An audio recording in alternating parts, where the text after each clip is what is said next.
찾아오셔서 사무엘을 통해 기름 부어주시고 그 결과 이제 미움을 받게 돼서 광야로 이제 쫓겨나는 그런 지경이 되는 거죠. 참 불행한 또 일은 뭐냐면 이 다윗이 언제 이렇게 광야로 쫓겨났는지 사실 정확한 나이를 알 수는 없습니다만 10대 중반 때 이미 쫓겨나서 다윗이 왕이 30살이 됩니다. 그러니까 10몇 년 동안 젊은 시절 좋은 청춘 그리고 청소년기를 다 광야에서 보내는 거예요. 뿐만 아니라 한편으로 이게 좋은 점이기도 하고 나쁜 점이기도 한데 다윗은 이미 이때 결혼을 했습니다. 부인이 있었어요. 사울의 그 딸이었죠. 미갈과 결혼을 해서 정식 부인이 있었는데 부인을 데리고 도망간 건 아니에요. 그러니까 혼자 도망간 거죠. 그러니까 뭐 성경에서 그런 부분들에 대해서 상세하게 설명은 안 해놨지만 제가 볼 때는 어쩌면 다윗의 인생에서 제일 어려운 건 이미 이때 가정이 깨지기 시작합니다. 그러니까 참 그게 제일 불행한 일이 아니었을까 싶어요. 아무것도 모르던 나이에 그냥 결혼한 다음에 부인만 놓고 사람들이랑 따로 혼자 광야에 가서 10몇 년 동안 떠돌이 생활하고 도망 다니고 나중에 보면 이 다윗이 자기 첫 번째 부인이었던 이 미갈과 같이 다시 연합해서 잘 살았다든 이런 내용이 안 나오거든요. 그러니까 개인적으로는 참 그 부분이 제일 안타까운 그런 부분이 아닐까 싶어요. 그렇죠? 지난 수요일에도 제가 다윗 이야기를 했는데 그 얘기하다가 제가 우스갯소리처럼 또 한편으로는 농담이고 한편으로는 진담인 나는 우리 애들이 다윗처럼 그렇게 사는 것을 원하지 않는다. 그냥 평범하게 그렇게 살았으면 좋겠다. 큰 직분을 받거나 큰 사명을 가지고 막 광야에서 10몇 년 동안 헤매고 가정은 깨지고 막 이렇게 안 살았으면 좋겠다. 그랬더니 애들 엄마가 그러더라고요. 사람들 앞에서 그런 얘기 하지 마라. 믿음 떨어진다. 그러더라고요. 그래서 뭐 그렇기는 한데 솔직한 심정은 그렇습니다. 다윗이 정말 어렵게 살았죠. 어렵게. 예. 그래서 이제 다윗이 도망가기 시작해서 광야 생활을 하는데 광야로 들어서자마자 이제 제일 첫 번째 사건이 이겁니다. 그래서 이 제일 첫 번째 광야에서 벌어진 사건이기 때문에 앞으로 광야에서 생활하면서 이런 일들이 있겠구나, 이런 방식으로 삶이 진행되겠구나, 이런 것들을 어느 정도 유추할 수 있게 해주는 그런 내용이 이 안에 메시지가 이제 강하게 들어있죠. 본문을 간단하게 설명하자면 이렇게 되어 있습니다.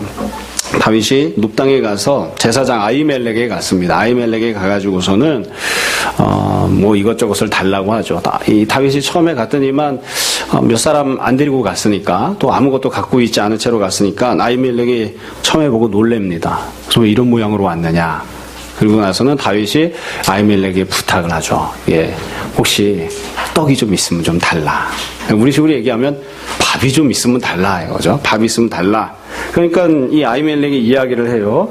근데 여기는 이 제사장이 있는 곳이니까 다른 떡은 없고 하나님께 바쳐진 떡이 있다. 진설병이 있다. 그러니까 하나님께 늘 떡을 올려놓기 위해서, 제단에 올려놓기 위해서 만든 떡이 있는데 요 떡이라도 네가 원하면 내가 주겠다. 그러면서 이 아히멜렉 제사장이 뭐라고 묻냐면 조건을 하나 물어봐요. 혹시 같이 온 저 청년들이 여자를 가까이 한 적이 있었느냐? 그것만 아니면 내가 주겠다. 이렇게. 사실은 이게 떡을 진설병을 먹을 때는 여자를 가까이 했느냐 안 했느냐 별로 중요한 조건이 아니에요. 제사장 아니면 못 먹어요. 그건. 뭐 성관계를 가진 적이 있느냐 그건 별로 중요하지 않은데 이 아히멜렉이 왜 이거 물어봤는지 모르겠어요. 그러니까 다윗이 뭐라고 대답했냐면 여자를 가까이 하는 건 그만두고 지금 힘들어 죽겠는 판인데 무슨 성관계는 뭐 그런 건 아예 하지도 않았다. 이렇게 이야기를 해요. 여기 보면 3일 동안이나 5절에 보면 3일 동안이나 여자를 가까이 하지 아니하였다. 그러면 이렇게 해서 설명을 하고 그런 다음에 그 떡을 받아서 다윗이 자신도 먹고 그리고 자기랑 같이 왔던 사람들에게도 주는. 그런 다음에 다윗이 이제 두 번째로 이야기를 합니다. 떡을 다 먹은 다음에 야, 그러면 요거 말고 내가 또 필요한 게 있는데 지금 내가 급히 나오느라고 아무런 무기를 챙겨오지 못했는데 혹시 칼이 좀 있으면 달라. 이렇게 부탁을 합니다. 그러니까 사실 이게 뭐 횟집에 가서 회칼을 달라는 것도 아니고 제사장이 있는 곳에 가서 칼을 달라. 더군다나 제사장은 아무 상관이 없잖아요. 군인은 다윗이 군인이지. 근데 군인이 제사장한테 칼을 달라 이렇게 했다고요. 아마 어쩌면 이 제사장이 갖고 있는 칼은 다윗이 기대했던 것은 그게 아니었을까 싶어요. 짐승을 잡아서 제사를 드리기 때문에 그러니까 짐승 잡을 때 쓰는 칼이 있었겠죠. 그러니까 뭐 소를 잡을 때, 양을 잡을 때 칼을 가지고 잡으니까 그런 칼이라도 달라 이렇게 부탁한 게 아니었나 싶어요. 그런데 마침 또 제사장이 뭐라고 이야기하냐면 여기에 네가 죽였던 골리앗의 칼이 있다. 그거라도 가져가겠느냐? 그러니까 다윗이 그만한 게 없다. 그거라도 좀 달라. 그래서 다윗이 골리앗의 칼을 받아가지고 가는 이게 이 본문이 기록하고 있는 사건입니다. 그러니까 결국 다윗이 광야로 들어가서 도피 생활을 하면서 이 두 가지를 받은 거예요. 진설병을 하나 받고 그다음에 골리앗의 칼을 받는 그런 사건입니다. 결국 이 사건은 내용 자체도 단순하고 담고 있는 메시지도 매우 단순하고 명료합니다. 이 부분에 대해서 우리 잠깐 살펴보려고 합니다. 우선 상황을 보자고요. 상황을 보면 어떠하냐면 다윗은 현재 빈털터리예요. 아무것도 갖고 있는 상황이 아닙니다. 아무것도 갖고 있지 않아요. 사실 지금 필요한 두 가지 떡과 칼이라고 하는 것은 생명을 유지하기 위해서는 기본적으로 필요한 것들입니다. 그러니까 풍성한 삶을 살기 위해서 필요한 것이 아니라 오늘 당장 살아남으려고 하면 뭔가를 먹어야 되잖아요. 오늘 먹을 게 없다. 오늘 먹을 게.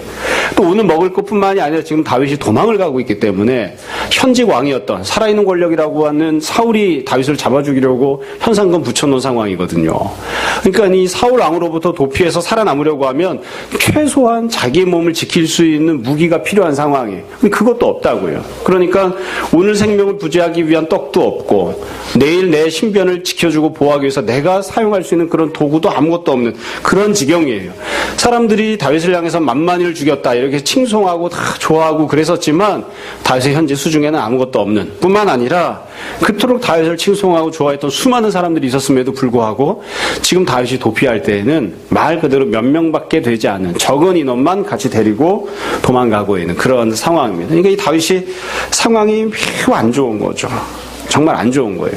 이게 뭐 여러분들은 어떠실지 모르겠어요. 살다 보면 예수님을 믿는 사람 그리고 직분을 받고 신앙생활을 잘하는 사람도 좋지 못한 상황을 만날 때들이 있습니다. 좋지 못한 상황을 만날 때. 여러분은 언제 그런 상황을 만나보신 적이 있나요? 건강상의 문제든 재정적인 문제든 진짜 아무것도 갖고 있는 게 없는 거예요. 오늘 어떻게 살아야 되나? 오늘은 어떻게든 버티지만 내일은 어떻게 살아야 되나? 그런 상황이 종종 만나곤 합니다. 물론 이게 익숙해지면 뭐 당연히 익숙하게 지낼 수도 있습니다. 예. 저희 집은 재정을 제가 보는 것도 아니고 우리 애들 엄마가 보는 것도 아니에요. 그냥 나가는 대로 나가고 쓰는 대로 써요. 그래서 그냥 결혼할 때부터 시작해서 지금까지 통장에 거의 플러스가 돼본 적이 없어요. 그냥 마이너스 할 능력이 안 되기 때문에 목사는 마이너스 통장을 만들러 가면 마이너스 통장 500만 원짜리 만들기 위해서는 2명의 재정 보증인이 필요합니다. 그래서 내가 아예 그냥 포기해버리고 말았어요. 500만 원짜리 마이너스 통장 만들러 갔다가. 그래서 그냥 플러스 마이너스 빵 이렇게 맞춰가지고서 그냥 쭉 살아왔어요. 그냥 그렇게 쭉 살다 보니까 그냥 그게 익숙해져서 그런가 보다. 조금 모자라면 조금 끌어와서 쓰고 남으면 웬일로 남았지. 남아봤자 뭐 돈 100만 이상 남는 때가 없으니까. 그냥 그렇게 지내왔어요. 그래서 어떻게 보면 큰 어려움도 없고 크게 넉넉함도 없고 그러고 지낸 거예요. 우리 교회 재정도 그렇죠. 우리 교회도 큰 어려움도 없고 그렇다고 크게 넉넉한 일도 없고 그런. 근데 살다 보면 어려운 일들이 생긴다고요. 오늘 하루 어떻게 버티나.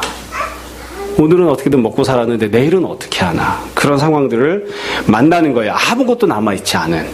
살기는 살아야 되겠는데 정말 막막한 그런 상황을 이제 만나는 거예요. 마치 이제 한 열흘 있으면 수능을 봐야 되는데 해놓은 공부는 없는 그런 학생들과 비슷한 그런 처지가 이제 된 거예요. 더군다나 이게 더 많이 갖고 풍요롭게 살기 위해서 발버둥 치고 있는 게 아니라 기본적인 생명을 유지하기 위해서 이 발버둥 치고 있는 상황이니까 참 불행한 것이죠.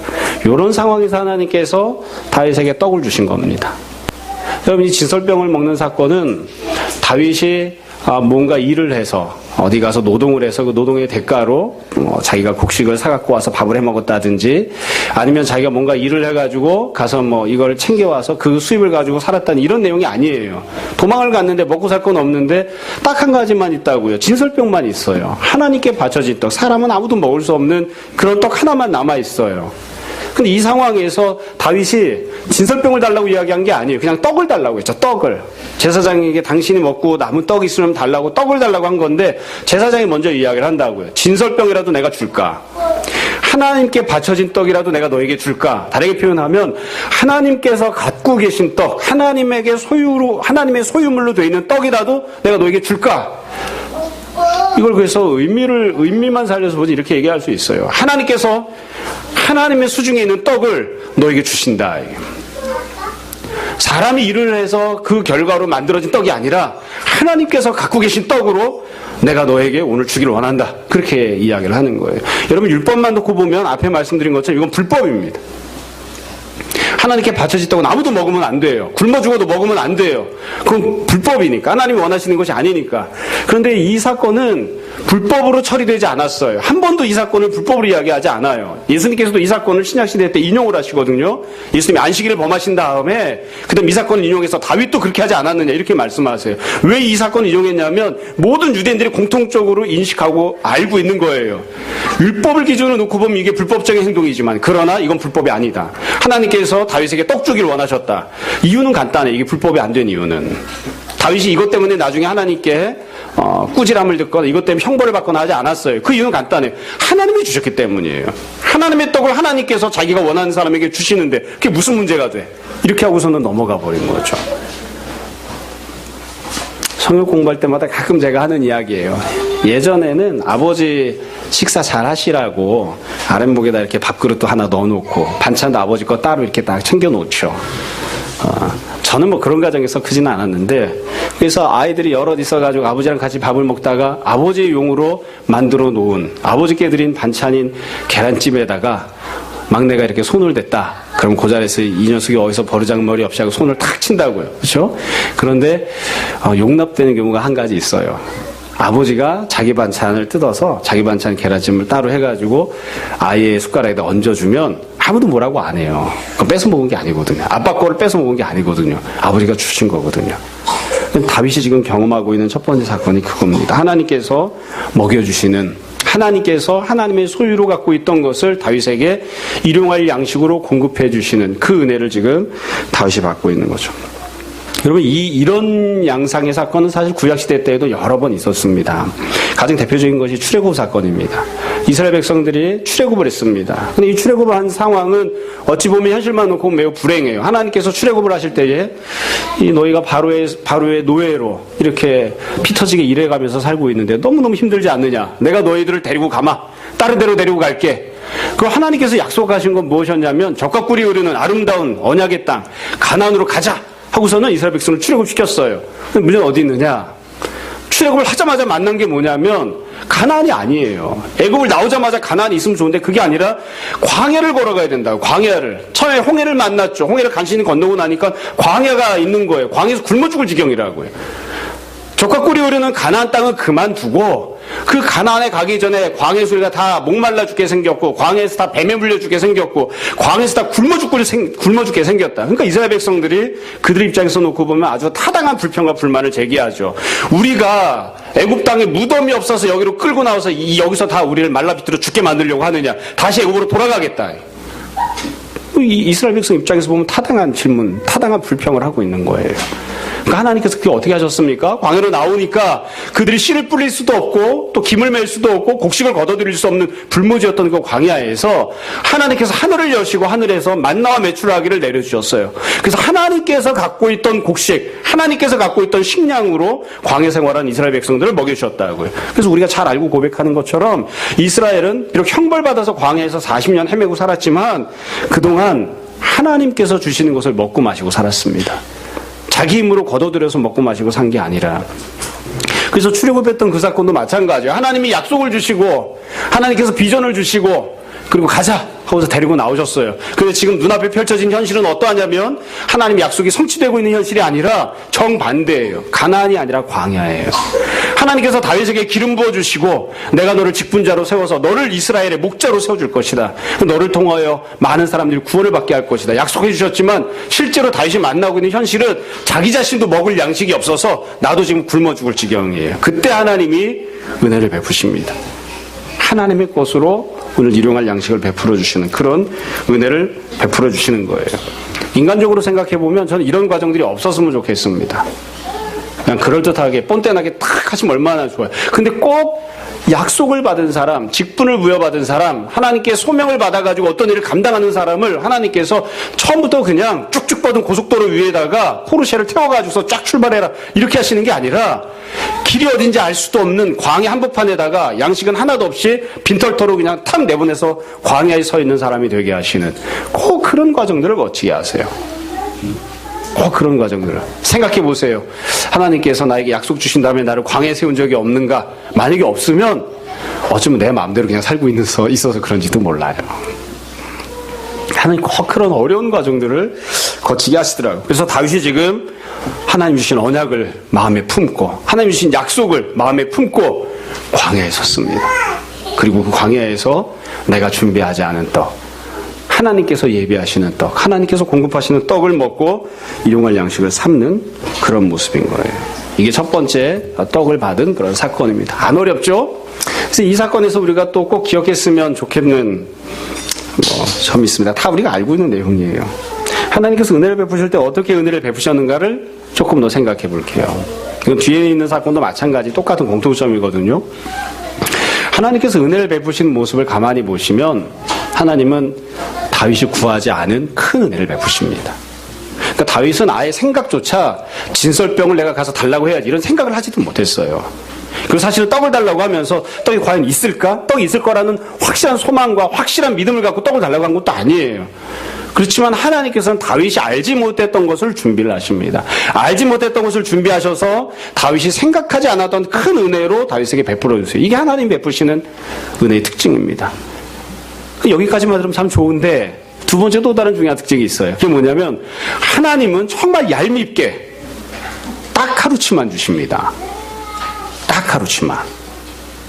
여러분 어떠실지 모르겠어요. 근데 저 이 본문 볼 때마다 그래요. 기왕이면 아히멜렉에게 하나님께서 계시를 주셔서 야 다윗이 이제 올 거니까 떡이 없을 거니까 지금부터 진설병 한 가마니 해라. 이스라엘 사람들이 먹는 진설병은요 들고 다닐 수 있는 거예요.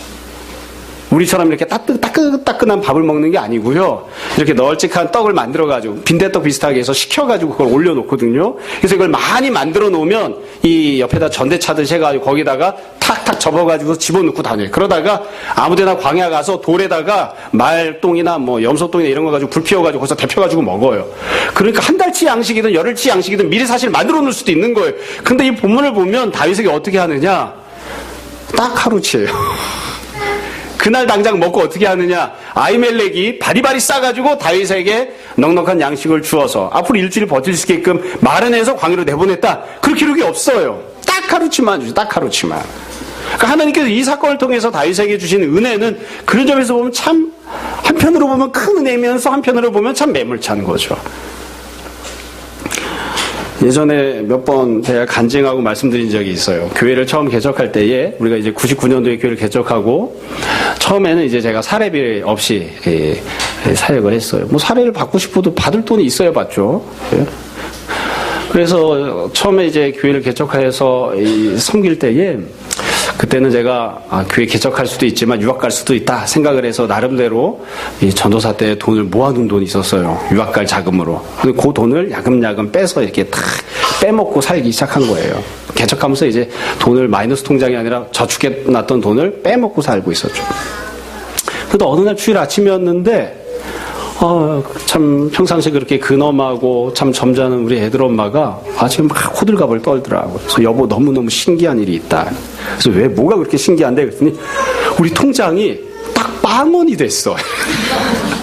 보통 뭐 13원 아니면 뭐 100원 이렇게라도 나올 텐데 그게 아니라 정확하게 딱 0원이 됐다 그러더라고요. 그날 아침에.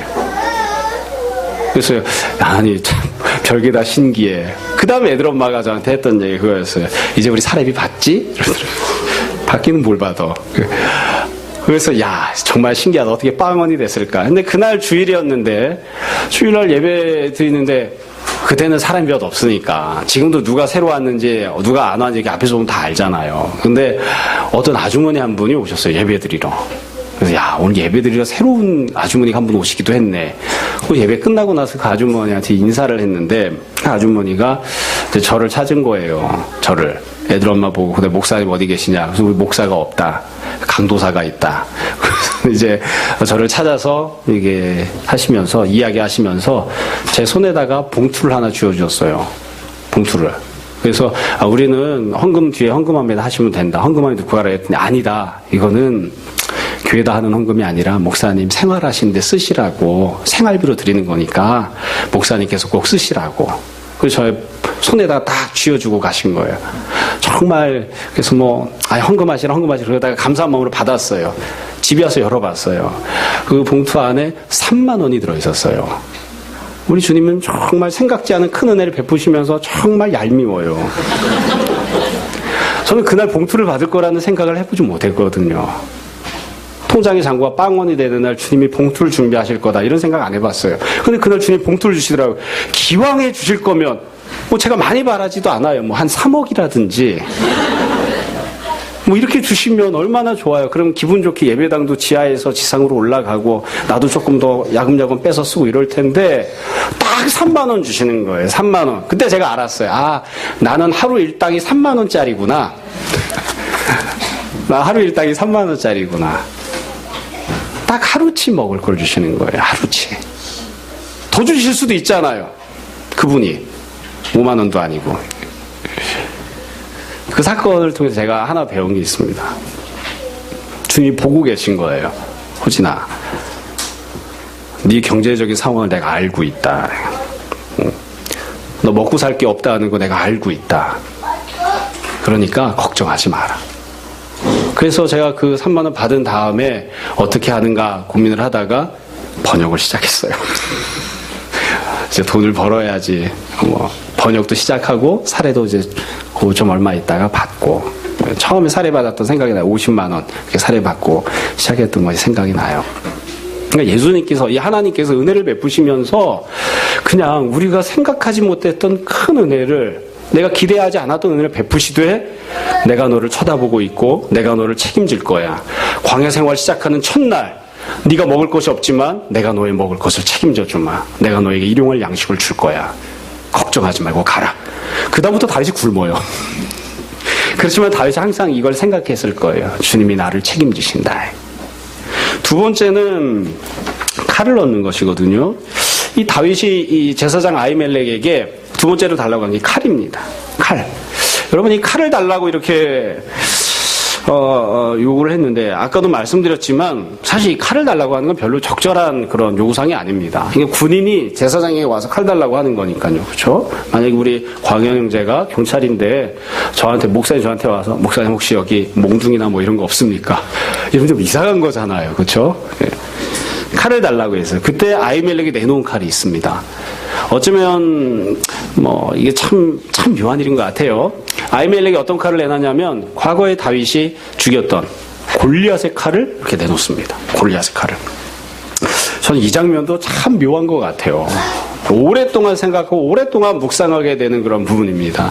여러분, 하필이면 왜 골리앗의 칼이 거기 있었을까요? 하필이면. 사실 하나님께서 다윗에게 칼을 주실 때 여러 종류의 칼을 주실 수도 있어요. 그렇죠? 아주 잘 만들어진, 장인이 만들어서 정말 부러지지 않는 정말 엑스칼리버 같은 그런 칼을 준비하셨다가 아히멜렉을 통해서 다윗에게 줄 수도 있고, 아니면 그냥 제사 드릴 때 있는 칼을 줄 수도 있고, 여러 종류의 칼을 줄 수도 있는데, 하필 그 자리에 있었던 칼은 무엇이었냐면 골리앗의 칼이 거기 있었어요. 골리앗의 칼이. 골리앗의 칼은 아주 중요한 메시지를 담고 있습니다. 왜 그러냐면 이 골리앗의 칼은 과거를 생각하게 하는 칼이에요. 다윗에게. 미래가 아니라, 현재가 아니라 과거를 생각하게 합니다. 여러분, 입장을 바꿔놓고 우리가 다윗이라고 한번 생각해 보자고. 여러분 같은 무슨 생각이 들었겠어요? 잊어버리고 지내왔지만, 여지껏은 그런 일이 있었는지 없었는지 그냥 다 묻은 채로 지내왔었지만, 골리앗의 칼을 딱 받으면서, 과거에 이런 일이 있었지, 진짜. 내가 골리앗을 내가 죽인 적이 있었지. 그래서 그걸 생각을 하겠죠. 과거를 기억하게 만드는 거예요.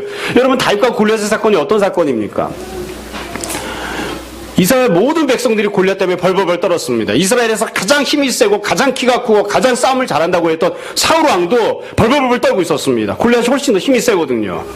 그러니까 지금 다윗을 잡아 죽이려고 하고 있는, 다윗이 이 사람 때문에 도망가고 있는 사울조차도 골리앗 때문에 벌벌벌 떨고 있었는데, 다윗이 그 골리앗을 죽이잖아요. 가서 어떻게 죽였느냐? 칼과 창으로 죽인 게 아니에요. 우리가 잘 알고 늘 사용하는 표현처럼 키 작은 키 작은 다윗이 젊고 붉은 얼굴에 청년에 불과했었던 그런 다윗이 골리앗 앞에 나가서 네가 칼과 단창을 들고 나오지만 나는 네가 조롱하고 멸시하는 지금도 살아서 역사하시는 이스라엘 하나님 야훼 하나님 이름을 들고 내가 너에게 나아간다 하고서는 골리앗을 쳐 죽이지 않습니까? 그게 골리앗과 다윗 사이에 있었던 일이에요. 그걸 기억하는 거예요. 하나님께서 왜 하필이면 이 골리앗의 칼을 주셨을까? 다윗에게 과거를 회상하게 하는 거죠. 네가 예전에는 칼이 좋아서 무기가 좋아서 혹은 너를 대적하는 사람들이 힘이 없어서 거기서 싸워서 이기고 살아남을 수 있었느냐? 천만에 상대방이 큰 무기를 들고 나오고 상대방이 단련된 군인이었음에도 불구하고 네가 나를 의지하는 믿음을 갖고 있었을 때에 그 믿음을 통해서 골리앗을 죽일 수 있지 아니하였느냐?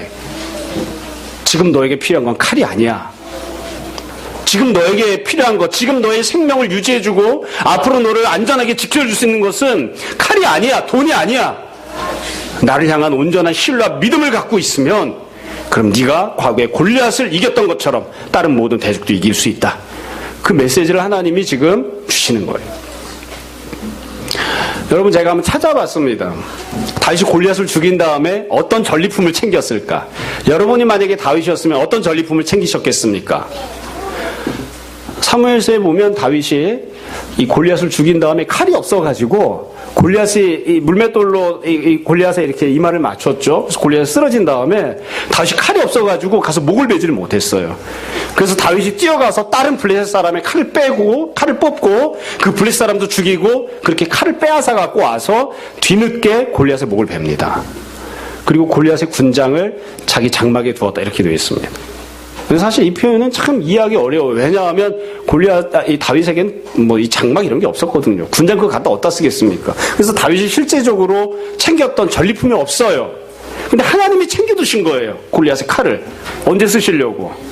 지금 쓰시려고 하나님이 챙겨두신 거예요. 하나님이 챙겨두셨다가 다윗이 이렇게 어려운 일을 만났을 때에 끄집어내놓는 거죠. 끄집어내놓는 거예요. 과거를 생각해봐라. 과거를 생각해봐라.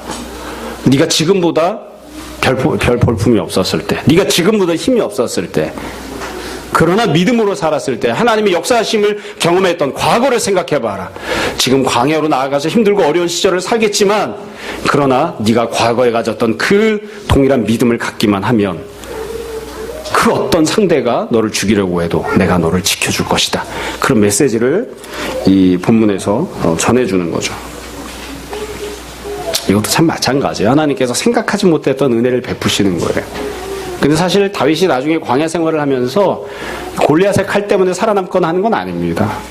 그리고 나중에 하나님께서 원하셨던 대로 왕이 될 때에도 이 칼을 휘둘러서 전쟁에서 이겼기 때문이 아닙니다. 하나님께서 다른 것들을 더 준비하세요. 근데 이 골리앗의 칼은 앞에 있었던 떡과 마찬가지. 그날 하루치의 은혜예요. 광야로 나아갔을 때에 들짐승이나 아니면 다른 무언가 대적부터 자기를 지킬 수 있는 그날 하루치의 무기에 불과해요. 이것 가지고서 다시 앞으로 10몇 년 동안 광야 생활할 때 자기를 지켜내는 게 아니거든요. 그래도 이 은혜가, 하나님께서 베푸셨던 이 은혜가 참 귀하게 다윗에게 역할을 하죠. 다시 말씀을 정리하겠습니다. 제가 하고 싶은 이야기는 다 했습니다. 이 사건을 보면 결국 하나님께서 다윗을 사랑하시고 다윗을 또 사용하기 원하셔서 다윗에게 직분을 주셔서 광야로 내보내시고 그 광야에서 어떤 일을 만나게 되는지를 쭉 보여주시는데 상황은 참 매우 긴박합니다. 그리고 갖고 있는 것은 아무것도 없습니다. 내가 할 수 있는 것도 아무것도 없습니다. 그런데 하나님께서 내가 생각하지 못했던 더 좋은 것들로 하나님의 손에 있는 것들로 채워주십니다. 그리고 그 채워주심을 통해서 다윗이 눈앞에는 광야가 있지만 그 광야에 혼자 나가는 것이 아니라 하나님께서 함께하고 계심을, 하나님께서 채워주실 것임을, 과거에 역사하신 하나님이 오늘도 내일도 함께 동행해 주실 것임을 소망하고 믿음을 가질 수 있게끔 그렇게 격려하십니다. 여러분 다윗만 이랬을까요? 제가 여기서 누구도 돼 있습니다 이러고 이야기 시작하면 설교 다시 처음부터 또 시작입니다. 다윗만 이랬던 게 아닙니다. 우리가 알고 있는 훌륭한 믿음의 사람들이 다 이와 같았습니다. 누가 광야에 쓰지 않았던 사람이 누가 있었나요? 누가 오늘 하루 살아갈 힘을 달라고 그렇게 부르짖지 않았던 그런 믿음의 사람이 누가 있었나요? 그리고 하나님께서 그들을 그런 사람들 채워주시고 책임져 주셨던, 그러지 않았던 사람이 누가 있습니까? 하나님께서 다 늘 그와 같은 은혜들을 베풀어 주셨습니다. 우리가 모쪼록 다 이런 은혜들을 소망하고 받아 누리는 사람들이 되었으면 좋겠습니다.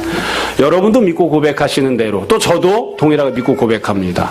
하나님께서는 지금도 살아서 역사하고 계시고 자기가 사랑하시는 모든 백성들, 약속을 주셨지만 광야에 서야만 하고 광야에서 오늘 하루를 살아갈 힘이 없어서 버틸 수 있는 힘을 달라고 기도하고 은혜를 구하는 자들, 소망할 수 있는 것이 없어서 그냥 떡을 달라고 구하는 그런 자들을 하나님께서 도외시하거나 무시하지 아니하시고 하나님께서 예비하신 크고 놀라운 은혜로 반드시 채워주시고 책임져 주십니다.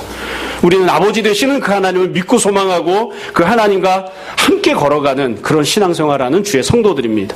날마다 그와 같은 믿음을 가지고 늘 주님 손 붙들고 광야 가운데서 한 걸음 한 걸음 걸어가다가 결국 주님의 약속이 성취되어 가나안을 맛보는, 결국 주님의 약속이 성취가 되어서 30세의 왕이 오르는 그 다윗과 같은 은혜들을 우리가 다 누렸으면 좋겠습니다.